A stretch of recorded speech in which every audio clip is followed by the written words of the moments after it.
Wih. Apa nih? Ayo syuting dong. Udah lama nih nggak bikin video. Syuting apa ya kali ini kita? Bahas hewan. Bahas hewan ya. Oke. Iya. Siap. Kali ini kita bakal bahas tentang hewan-hewan dari Afrika. Dan di sini gue udah siapin beberapa hewan dari Afrika ya. Dan kita bakal lihat kali ini hewan yang pertama adalah hewan pertama yang kita bakal bahas sekarang adalah sulcata. Tuh. Ini kenapa parkirnya di sini sih?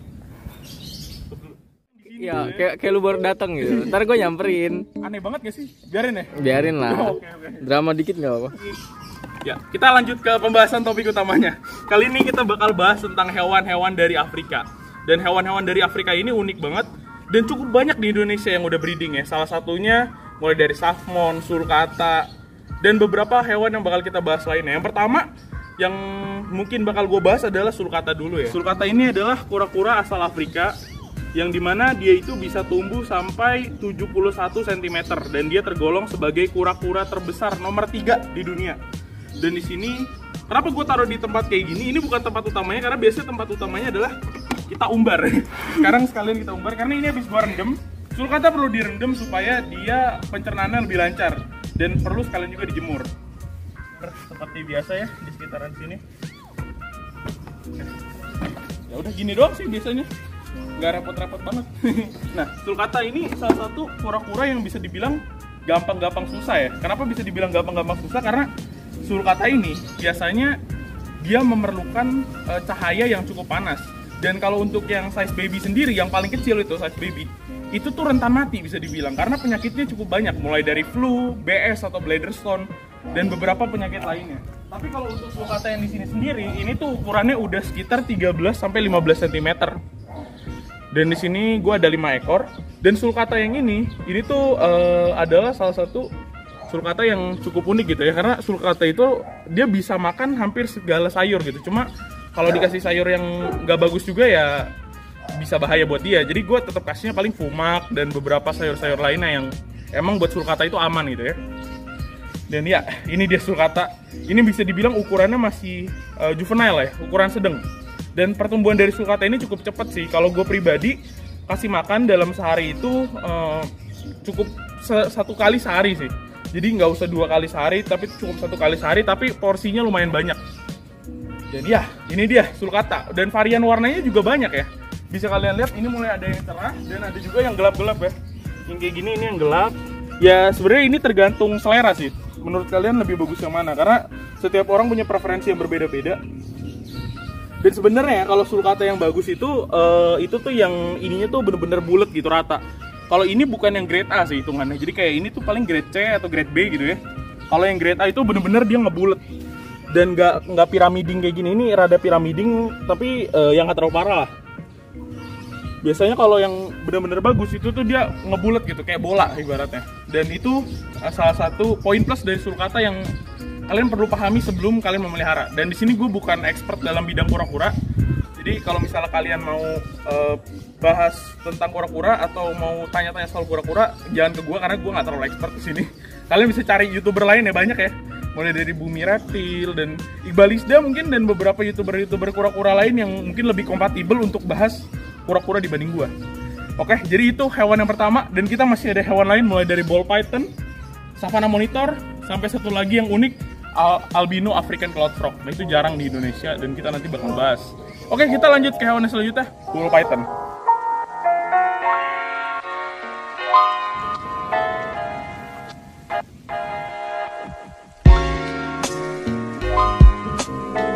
Oke, selanjutnya kita bakal bahas tentang ball python atau Pithecanthropus. Boleh dideketin kameranya. Jadi di sini ball python ini, gue udah sering banget bahas ball python. Tapi ini salah satu masuk hewan Afrika koleksi gue karena ball python ini ya cukup unik dan sering banget dipelihara sama orang-orang gitu ya. Karena ular yang paling aman memang ini gitu. Dan ini juga sering gue pakai buat misalnya gue edukasi ke orang-orang ya, gue pakai ball python ini karena ini yang paling jinak dan paling aman gitu ya buat para pemula. Ball pythonnya ya. Di sini ada 2 morph ya. Kalian bisa tebak gak kira-kira warna apa ini? Morph apa ini?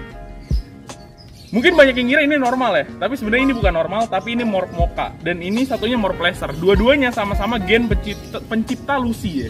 Pencipta Lucy atau leucistic. Jadi varian dari ball python ini cukup banyak untuk nyiptain leukistik ya, mulai dari laser, mocha, Mojave, dan beberapa morph lainnya yang gue nggak bakal bahas di sini karena akan memakan waktu yang sangat panjang. Karena topik utama kita adalah bahas hewan Afrika ya. Jadi ball python ini berasal dari Afrika.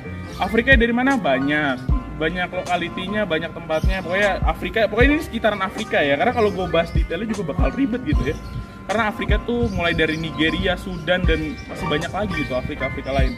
Tapi jelas ini adalah ball python ya. Ini salah satu hewan yang keren banget gitu ya, karena jinak banget. Dan ini fun fact-nya dulu pernah dipakai sama Ratu Cleopatra buat jadi gelang gitu ya. Ball python ini makannya tikus, max size-nya 1,5 meter sampai 2 meter. 2 meter kayaknya jarang ya, 1,5 meter.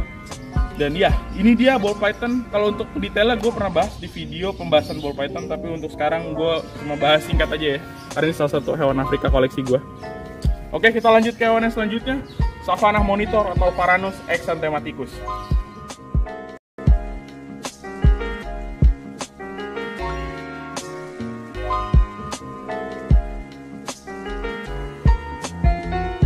Sekarang kita udah mulai ke hewan yang selanjutnya. Ini hewan yang cukup besar, Varanus exanthematicus atau Savannah monitor. Dulu gue pernah bahas di video yang lalu, tapi dulu nggak terlalu detail ya. Dan sekarang juga mungkin nggak terlalu detail. Nanti gue bakal bikin remake dari pembahasan Varanus exanthematicus atau Savannah monitor. Karena gue udah pernah coba pelihara dari 3 ukuran yang berbeda, mulai dari baby, juvenile, sampai adult. Yang ini adultnya, dan ini Savannah monitor yang cukup lama gue pelihara ya, dari size baby malah ya. Ada fotonya pas baby ini. Dan sekarang udah ukuran segini, kurang lebih memakan waktu 2 tahun. Dan ya, kita lihat sekarang. Oke, ini dia Savannah monitornya. Oke, sorry tadi ada kesalahan teknis ya, ada motor lewat gitu ya. Jadi sekarang kita bakal lanjut lagi bahas Savannah monitor atau Varanus exanthematicus. Jadi ini salah satu hewan yang berasal dari Afrika juga. Dan Varanus exanthematicus ini, atau kita panggil Savmon aja kali ya. Savmon lebih simpel dibanding Varanus exanthematicus. Oke, bisa disebut juga Bosch monitor karena yang menemukan Savannah monitor itu Louis Bosch ya. Dan Savmon ini makannya beragam banget ya, mulai dari daging, tikus, ya masuknya malah insektivora. Karena dia utamanya adalah pemakan serangga, tapi dia bisa juga untuk makan daging dan beberapa hewan-hewan lainnya yang berdaging gitu ya. Tapi dia nggak makan sayur karena dia memang bukan pemakan sayur gitu. Dan Savannah monitor ini sendiri max size-nya kurang lebih 1,5 meter untuk yang jantan, dan untuk yang betina mungkin 80 sampai 1 meter ya. Correct me if I'm wrong. Jadi kurang lebih ya segituan yang gue tahu ya, seingat gue. Dan ini adalah jantan Savannah monitornya, dan ini belum max size ya, karena ini masih kurang lebih 80 cm-an, dan ini dia juga lagi shading ya, bisa kalian lihat. Makanya karakternya rada temperamental gitu. Dan Savannah monitor ini sendiri di alamnya itu dia tinggal bukan di padang pasir tapi di padang rumput, makanya dinamakan savannah, bukan desert. Desert itu gurun, kalau savannah itu padang rumput. Jadi dia kurang lebih di rumputan kayak gini-gini juga gitu, bukan di tempat yang berpasir. Makanya banyak yang salah kaprah tuh. Sebenarnya Savannah monitor ini tinggal di tempat yang cukup lembab, tapi nggak selembab Indonesia, dan bukan di tempat yang sangat kering gitu, enggak ya. Jadi ya begitulah Savannah monitor.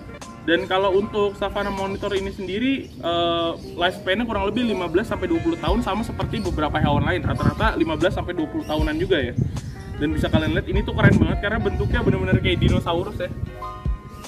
Iya, keren sih. Dan ya dia masuk ke golongan monitor sih. Monitor itu dalam artian orang-orang biasanya adalah biawak ya. Monitor itu masuk golongan biawak karena biawak itu berekor segitiga. Kalau misal kalian nanya apa bedanya biawak sama kadal, ya dari ekor. Ekor bentuknya segitiga dan kepalanya juga biasa bentuknya segitiga kayak gini. Tapi kalau ini beda sama biawak salvator ya, bentuk kepalanya. Dia lebih mirip sama Varanus arbigularis yang fotonya ada di sini. Ya kurang lebih kayak gitu, Varanus arbigularis. Tapi itu udah jarang masuk Indonesia, dan ini Savmon juga belum masuk lagi ke Indonesia. Ya itu dia Savannah monitor. Dan kita lanjut ke hewan selanjutnya, albino African cloud frog.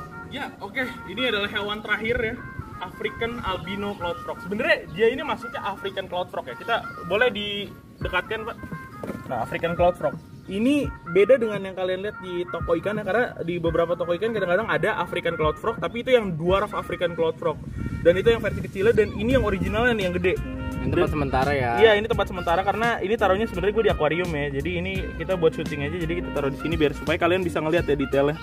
Nah, ini dia tuh punya cakar yang panjang, maka dinamakan cloud frog kayak gitu. Cloud cakar ya. Tuh, kurang lebihnya begini. Ini yang albinonya ya. Yang normal itu yang African Cloud Frog warnanya agak-agak hitam atau abu-abu ya. Kurang lebih kayak gitu. Ya, kurang lebih kayak gitu ya. Dan kalau yang ini yang versi yang albinonya. Dan ini unik banget karena gue jarang ya lihat di Indonesia jenis ini.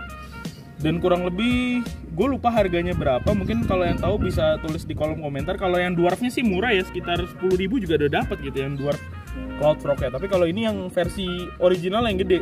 Dan dia ini adalah kodok full akuatik. Jadi dia tinggal bener-bener full sama air. Kalau misalnya kalian di rumah punya akuarium atau aquascape, boleh banget ditaruh kayak gini. Cuma masalahnya ikan-ikan yang di dalam akuarium kalian bakal habis ya. Karena gue udah pernah eksperimen, gue taruh bareng ikan neon gitu. Dan gak lama, seminggu kemudian ikan neonnya kok menghilang gitu ya. Ternyata emang dimakanin sama dia gitu. Karena dia ini kodok predator bisa dibilang. Karena semua yang dia lihat di depannya itu hampir dicaplok gitu ya. Gue udah pernah coba kasih daging potong, gue potong kecil banget. Terus gue kasih di depan mulutnya, digigit. Gue pernah coba kasih serangga, digigit juga. Gue pernah kasih ulet Jerman, ulet Hongkong, jangkrik, itu tuh dimakan semua. Mungkin nanti terakhir kita bakal coba kasih makan pakai jangkrik kali ya.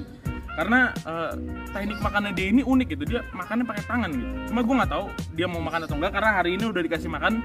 Tapi nanti kita bakal coba lagi. Ayo bang, ini apa? Katanya ini ada ini bang, ada kasus bang. Ada kasus ya? Iya, di soal hewan ini ya kalau iya. nggak salah. Mungkin nanti itu kita bahas detailnya di video selanjutnya kali ya, karena ini dari Afrika kodoknya gitu. Ilegal ya bang ya? Ya, di negara California Amerika ilegal.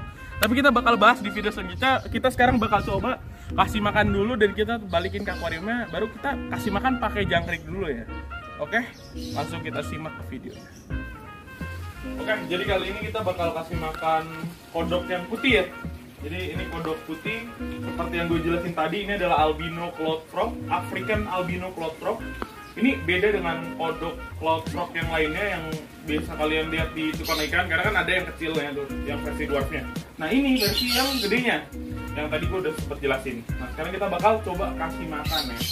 Ini di sini gue pakai serangga ya, ada jangkrik. Gue pakai 3 ekor karena biasanya per hari gue kasih 3 ekor jangkrik ya. Dan ini adalah salah satu keseruan dari memelihara kodok ini gitu ya. Dia gampang banget dikasih makannya. Kalian lihat, oke, jadi udah respon karena dia bisa tahu ada bau jangkrik. Makannya bagus banget. Tapi nggak kena ya, keren banget ya. Mana nih? Tuh nggak kena tuh. Ini saking ininya nggak kena malah ya, keren banget. Oke. Tuh, belum jangkriknya belum kena aja jadi begitu dia. Oke, nah itu dia. Jangkrik. Itu dia makannya begitu ya. Jadi dia ini emang makannya rakus banget dan ngumpet deh, hebat banget ini kodok. Malah ngumpet di bawah. Gitu ya. Jadi ya paling kayak gini dulu ya. Sekian video hari ini. Terima kasih buat kalian yang udah nonton sampai akhir video ya. Jangan lupa kasih like, comment, dan subscribe. Kita ketemu di video-video gua yang selanjutnya. Bye-bye.